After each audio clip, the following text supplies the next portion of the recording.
Hi, welcome to the virtual tour of the new Kumu exhibition rendering race, or Erinevuste esteetika, that is part of the new permanent installation at Kumu Art Museum in Tallinn, and a part of the new installation that is entitled Landscapes of Identity, 1700 to 1945.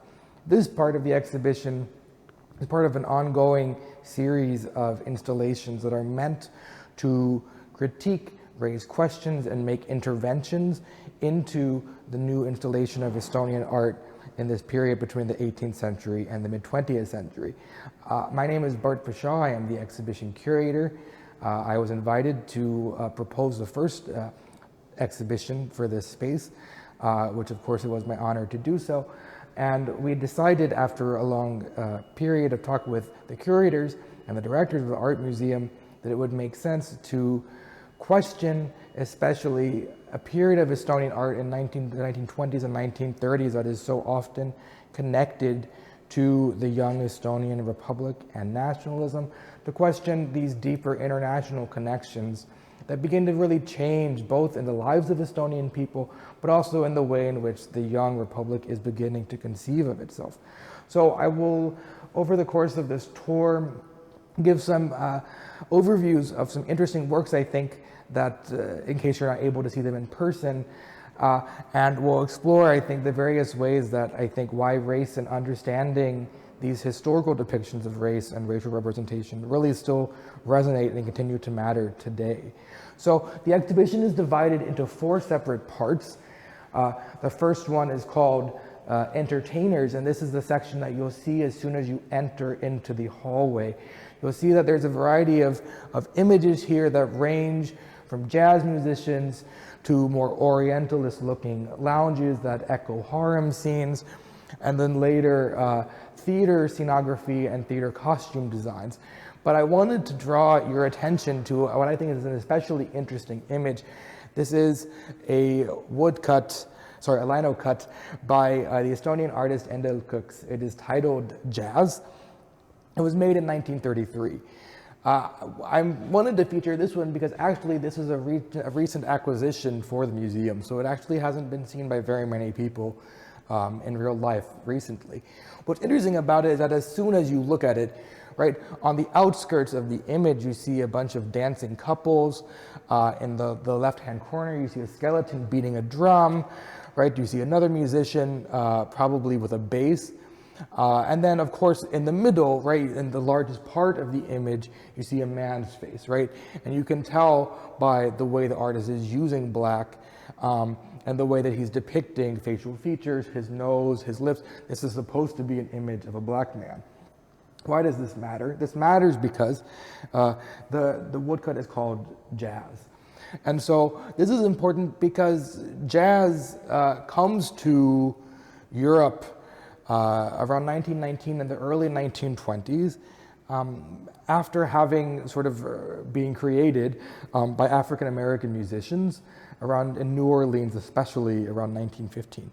So slowly but surely, jazz begins to sort of infuse the European continent, especially because there are a lot of African American musicians, performers, and dancers that move to Europe or live in Europe and perform in Europe, often because they're escaping harsh racial segregation at home in the United States. So this means, for instance, like Jim Crow laws that are instituting segregation across the country. So because of these new laws of segregation that are changing African American life after slavery, it encourages a lot of African Americans to travel to Europe, right, to live in Europe, to learn how to make art from other Europeans. And so when they come here, they bring their culture, including jazz.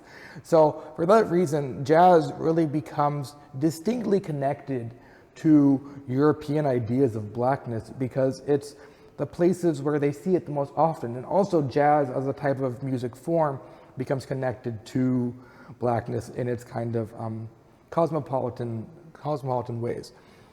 Now, what's interesting about this image by Erinevuste in particular is that we actually know it circulated pretty clearly actually to an Estonian audience. So this is often the case in a lot of the images in this exhibition.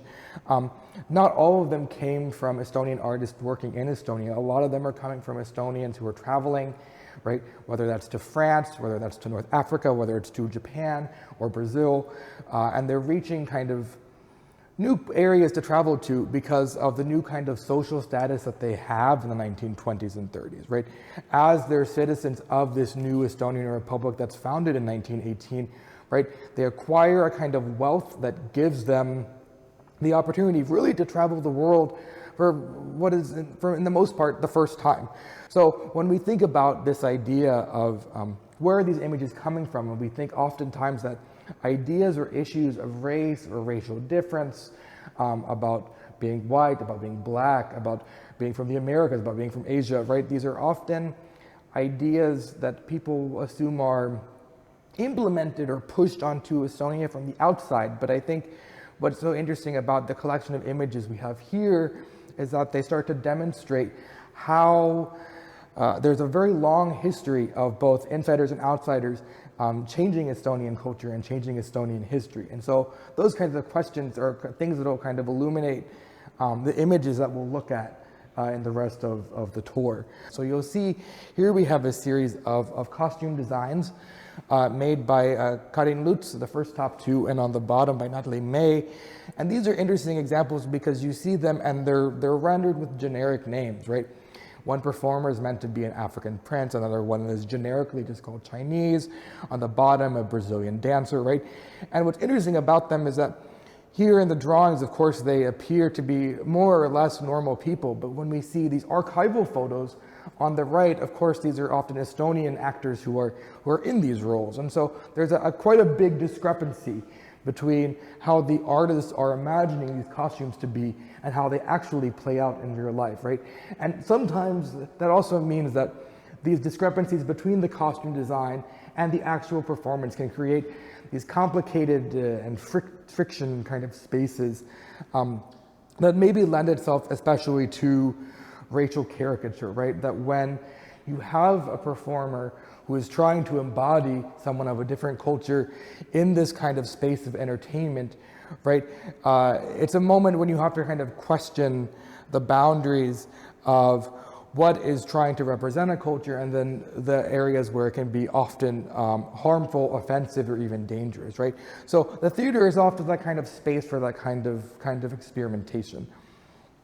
Now, as we move on to other parts of the exhibit, we'll see this part with this, I think, really elegant black background is really about this theme of desire, because this connection and interest in the exotic, rather, right, from the foreign and the unknown is also really deeply connected to the exotic, right? So the erotic also becomes the exotic, and they become often indistinguishable from each other. This is especially the case in this well-known print by Edward Viralt that we have titled Family, where you see in the background a dark-skinned man is sitting with a light-skinned woman, and then there is a small child at her feet, right? In the corner, there is a giraffe peeking its head out as if to sort of give us some kind of signal that maybe we're probably located somewhere in Africa. Originally, this was called Oriental motif and Idamaine motif in Estonian.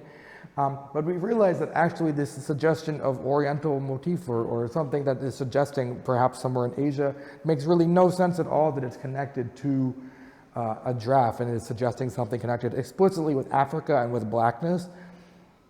And so this work is an example of one of many where we decided that this exhibition was a good place to reconsider the language that we often have been using, that is sometimes unquestioned. And we often are changing titles because very often the titles themselves of artworks are not always from the artist. They're often titles that come from collection managers, right? So in this way, we're also we're inviting people, right, to consider differences between maybe how we look at these images today and how they've been looked at in the past. Now, what I think is especially exciting about how we've decided to exhibit these here is that you can see in the left in this sort of see-through glass vitrine, we have a collection of sculptures that are from Africa. They were collected by two Estonian doctors, Ivan and Dmitry Somentchev, who were dispatched as medics to work in the French and Belgian Congo. So of course this means that most of Central Africa at this time is under French and Belgian colonial rule. And that's important because it really significantly changes the ways in which Africans are relating to new developments, such as French institution of colonial medicine, right, which is the way in which these Estonians are connected to it. And what we see here in the different shelves are mostly small-scale sculptures. Now these are small-scale because the people who are making them, whether they're Ubangishari, artisans from Central Africa, or Zande, artists from Democratic Republic of the Congo, right, they're making small sculptures to be consumed by outsiders, especially Europeans. So they're small because they're meant to be portable, to be taken away and consumed. But what's important about these, all of these come from the collection of the Estonian National Museum, is that they're also very influential to especially European artists. So when we go back, for instance, to Edward Wiedoldt's image of this family, right, this especially mixed race family, and we see these sharp geometric lines in the ways in which he's depicting, for instance, their arms and the way their bodies are entwined with each other, right? This kind of way of how he's approaching it is coming directly from the shapes of African sculptures that African artists are making specifically for export. We also see on this wall, right, this continuation of this theme of desire, and where artists are especially interested in exoticizing and focusing especially on the nude body. There's an especially, I think, interesting comparison here. Right on the top, an image by Ado Vabe entitled The Preacher. On the bottom, an image by Edward Wiedoldt entitled Nudes in a Landscape. And what I like about this juxtaposition of looking at these images together is that they really kind of bring to the fore why race really matters in these differences. Now, on this wall, you'll see we have a range of portraits by various Estonian modernist artists. And this part, this section we've titled Beauty and Ugliness. And not that we've divided it into examples of what is beautiful or what is ugly, but rather thinking about the ways in which Estonian artists are encountering new people, and oftentimes when they depict them in these works, sometimes we don't know anything about them. Sometimes they have generic names like young boy, or they have ethnic descriptions, as in Bedouin girl or Abyssinian boy. There are some exceptions. Here we see a portrait by Ants Laikmaa that for a long time had been titled A Portrait of an Abyssinian Man. Abyssinia is the historical name for what is now Ethiopia. What's interesting about Ants Laikmaa is actually through some research between myself and Liis Pahnapuu a few years ago, we realized that actually we know this man. His name is Samuel Peters. He was from Ethiopia, but he also came to Tallinn in 1903. So we know him because he sat for a model. He sat as a model and posed in Ants Laikmaa's atelier class, his art school that was here in Tallinn. But what's interesting is this is also a really great example of times in which we change titles, right? We're changing titles not only because sometimes there's offensive or discriminatory language, but also because our information changes, right? So we change, instead of just looking at this and focusing so much on his blackness and focusing so much on him being from Ethiopia. Instead, right, by restoring it and calling it this portrait of Samuel Peters, right, we also begin to see it as a portrait of an actual individual instead of this kind of generic unknown type.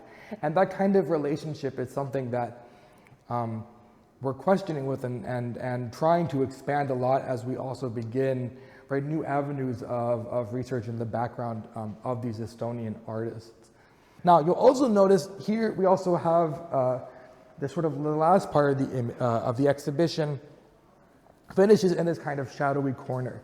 You'll notice we have a label here describing what this part is. This is the place where we have gathered a lot of caricatures by one Estonian artist, by the artist Gori, who is well known for his satirical drawings in newspapers.